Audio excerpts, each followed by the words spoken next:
Bonjour à tous, c'est Paul pour vous parler aujourd'hui d'un petit sapin en sucette.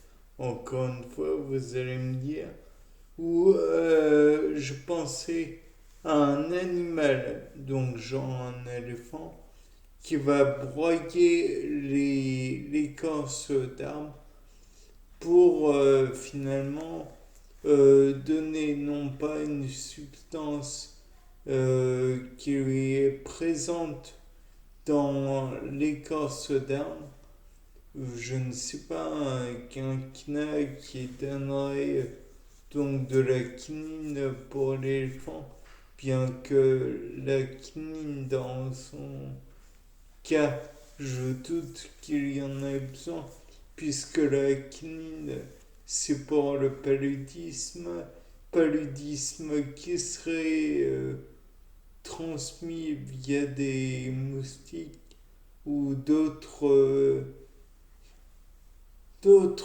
insectes, diptères et j'en passe, qui pourraient éventuellement le piquer.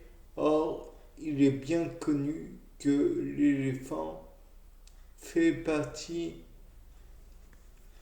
de cette famille que l'on appelle les pachydermes. En pachyderme, peau épaisse, pachy épais, peau derme. Donc voilà. Et donc je pense qu'il n'a pas de problème avec le paludisme, comme je le disais.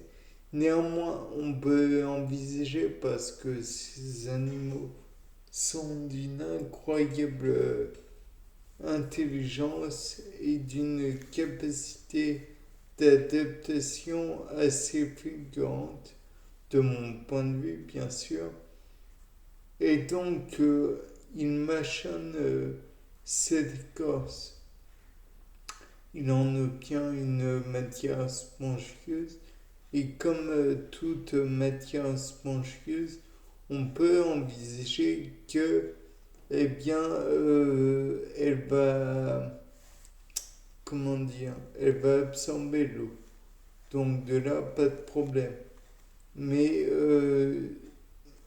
on peut imaginer que dans ce scénario, il y ait une petite plante qui est déposée, enfin, déposée, elle l'a pas fait volontairement, mais elle a mis quand même, ses graines se sont retrouvées peut-être par un mouvement du vent, enfin porté par le vent, comme dans le cas des pissenlits.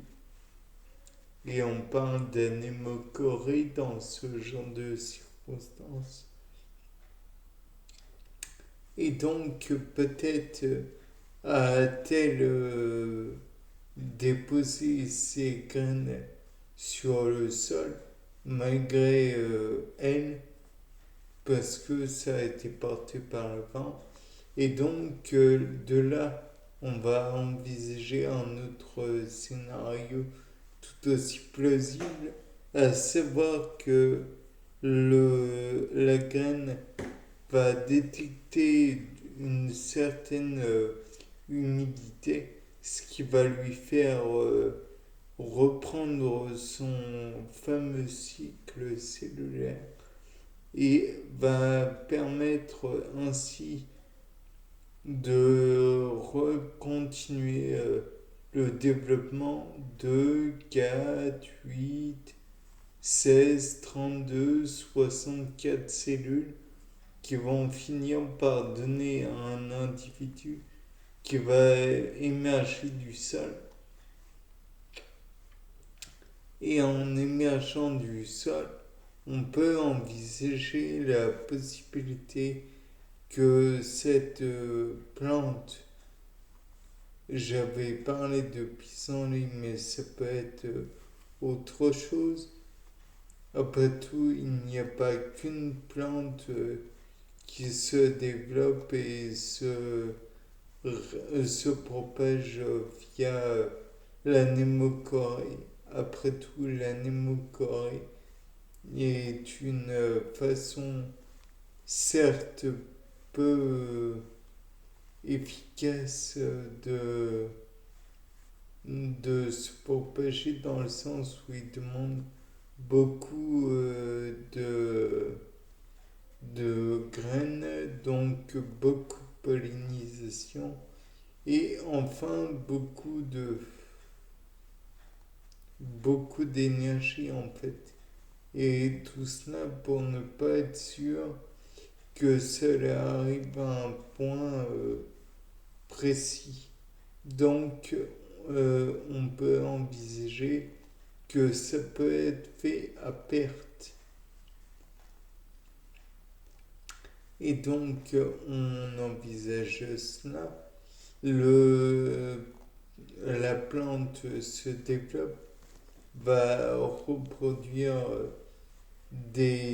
comment dirais-je, d'autres fleurs, mais entre-temps, il va falloir que celle-ci fasse face à des problèmes tels que les herbivores qui pourraient éventuellement avoir envie de la croquer toute crue. Et donc, elle va produire éventuellement, même à coup sûr, des défenses. Parmi ces défenses, on peut envisager la possibilité des épines comme le rosier, les glantiers ou encore la ronce. Elle peut aussi produire des petites, je ne sais pas si on peut parler d'épines là encore une fois, puisque c'est de la silice avec de la sérotonine et de l'histamine, comme dans le cas de l'ortie. Et là, on peut envisager la possibilité que cela pique l'animal, que cela fait des petites irritations dues à la silice, et la sérotonine et l'histamine vont exciter la sensation désagréable que l'on connaît tous si vous avez fait du vélo près d'un fossé dans lequel vous seriez tombé et auriez été piqué par les orties. Vous comprendrez que c'est pas toujours la chose la plus agréable du monde. De plus, on peut envisager néanmoins que cette plante puisse avoir des intérêts dans la biologie, dans l'agriculture, puisqu'on fait du purin d'ortie. Néanmoins, on peut être, comment dire, mitigé sur l'efficacité de celle-là, puisque le purin d'ortie, quand on y pense, n'apporte rien au milieu où il a été extrait. De plus, l'intérêt de faire du purin d'ortie serait d'apporter beaucoup d'éléments intéressants, mais on n'est pas sûr d'en avoir beaucoup. Pour des nuisances olfactives non négligeables, il est toujours possible d'essayer avec le purin de près, même constat possible. Mais toujours est-il que on n'est pas sûr du résultat.